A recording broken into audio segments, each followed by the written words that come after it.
Esame praktiškai Vilniaus centre, Jasinskio gatvėje, viename iš didžiausių objektų Vilniuje, kuriame stovi apie, gal labiau Tomas galėtų papasakoti, Projekt Revienas darbuotojas, kiek turime mes čia pastolių pastatę ir kaip sekasi šitame objekte. Teisingai paminėta, centre vienas didesnių objektų.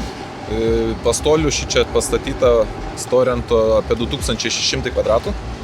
Pats objektas yra 10 000 kvadratų ant žeminės dalies ir 4000 požeminio parkingo dalies.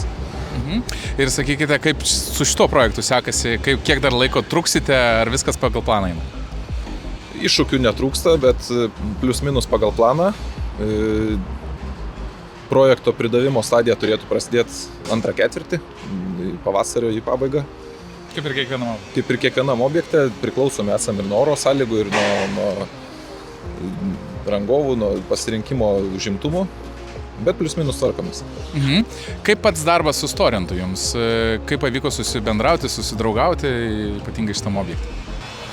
Ganėtinai sklandžiai. Viskas pateikėm užklausą, greitas reagavimas. Išpildo tai, kas nori. Buvo incidentų, kad reiktų greitai permontuoti pastolius, reagavimas vyksta, atvažiuoja, padeda, permontuoja, jeigu reikia. Viskas gerai.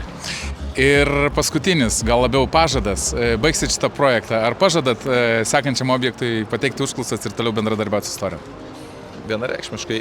Jeigu taip pat kaip vyksta darbai sklandžiai ir baigsim, tai ateityje ir kitus objektus vystysim toliau.